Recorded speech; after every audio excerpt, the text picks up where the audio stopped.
खुलुमबाय आं सिबिरानि ब्रह्म नोंथांमोनखौ आंनि एसबी बड' निउज चेनेलाव गासैखौबो बरायबावनाय थाबाय नोंथांमोननि थाखाय आं गोदान मोनसे भिडिअ लानानै फैबावबाय अन्नानै भिडिअखौ जोबजासिम नायलांदो अदालगुरिनि भेरगावनि स्ट्रं रुमाव प्रिसाइडिं अफिसारखौ बुदों माखासे राजखान्थि हान्जानि मावथिफोरा भेरगावनि स्ट्रं रुमाव प्रिसाइडिं अफिसारखौ बेलट बक्स सानबाय थानाय समावनो गाज्रियै बुदों प्रिसाइडिं अफिसारखौ बबेबा राजखान्थि हान्जानि जानानै बेलट बक्सजों बेले बेजे खालामनायनि सन्देह खालामनानैनो राजखान्थि हान्जानि मावथिफोरा बुदों उनाव पुलिस हान्जाया फैनानै प्रिसाइडिं अफिसारखौ रैखा खालामफैनो हादों आरो फाहामथायनि थाखाय हस्पिटालसिम लानानै थांदों रेलजों दावबायग्राफोरनि थाखाय गोजोनथाव खौरां 14 डिसेम्बरनिफ्राय गंसे स्पेशियल लकेल ट्रेन खारफिनसिगोन COVID-19 नि थाखाय लकेल ट्रेन बन्द खालामनानै दोननायाव गोबां दावबायारिफोरा जेंनाजों मोगा-मोगि जानो गोनां जादोंमोन दा गोजोनथाव खौरां निउ बङाइगावनिफ्राय गुवाहाटीसिम स्पेशियल ट्रेन खारसिगोन बे स्पेशियल ट्रेननि गेजेरजों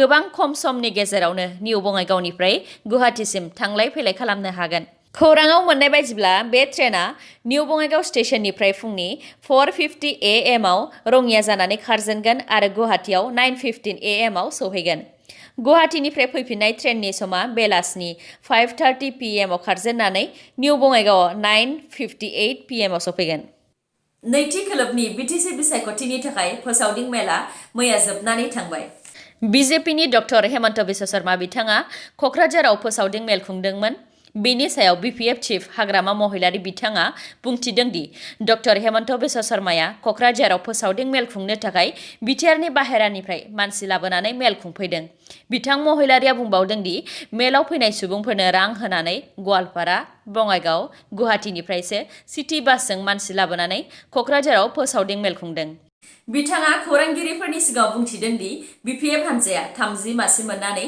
फिन खेबसेबाव सरकार दागोन बेराफारसेथिं इउपिपिएलनि चिफ प्रमद बर' बिथाङाबो बुंथिदों दि बिथांजों दैदेनजानाय इउपिपिएल राजखान्थि हान्जायानो बे बाराव सरकार दागोन आरो बिजेपिनि बिश्वजित दैमारी बिथाङाबो बुंथिदों दि बिजेपियानो बे बाराव बिटिआरआव गोदानै सरकारखौ दागोन दा फैगौ 12 डिसेम्बरासो खिन्थासिगोन बिटिआरआव सोरनि सरकार जागोन सेथि खोलोबनि बिटिसि बिसायख'थिया जोबनाय लोगो लोगोनो स्ट्रं रुमफोराव बेले बेजे जानायखौ नुनो मोन्दों बाक्सानि मसलपुरनि स्ट्रं रुम जेराव रायजो राजाफोरनि भट होनायनि बक्सखौ दोननाय जायो बेयाव गंसे साबिजोंनो मोननै जिसे थालाखौ खुलिनो हादों बेनि अनगायैबो बे स्ट्रं रुमावनो सिलिंआबो खुला आरो खोरखियाबो मोजाङै गाजोल दोननाय नङामोन बेफोर गासै जाथाया बिटिसिनि बारग' इएम फलेन्द्र बसुमतारी बिथाङा स्ट्रं रुमखौ नायनो थांनायाव सोराङाव फैदों बेनि अनगायैबो भैरबकुन्द समस्थियावबो नंखाय बेलट बक्स मोननायनि अजद दैखांदों रायजोफोरा नुनाय बायदिब्ला बेलट बक्सआ सिल खालामनाय नङामोन आरो बेलट बक्सखौ सोनाय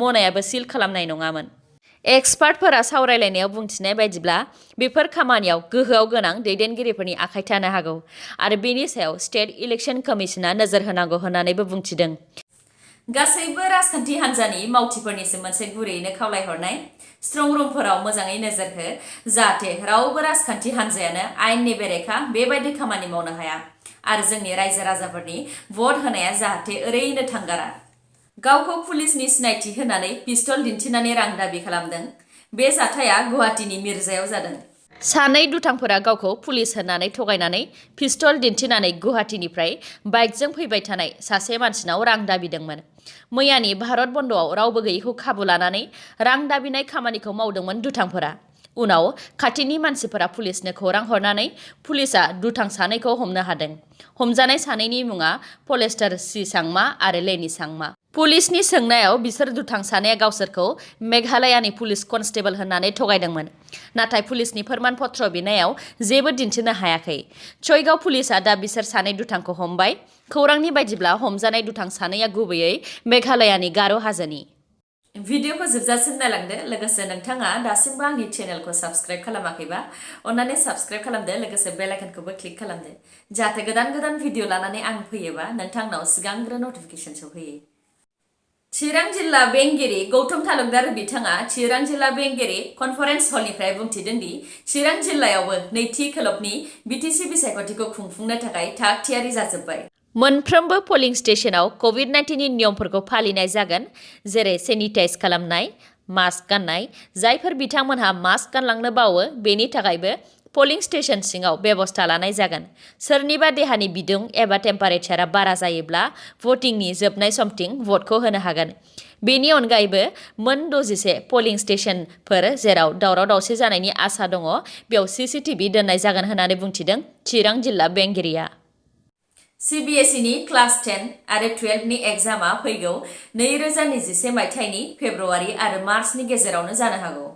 CBSEनि कन्ट्रलार अफ एग्जामिनेशन सेनियाम भारद्वाज बिथाङा बुंथिदों दि CBSE क्लास 10 आरो 12 नि आनजादखौ फावसायनायनि जेबो थांखि लायाखै आरो बेनि आनजादफोरा फेब्रुआरि आरो मार्च 2021 मायथाइयावनो जानो हागौ होननानैबो बुंथिदों।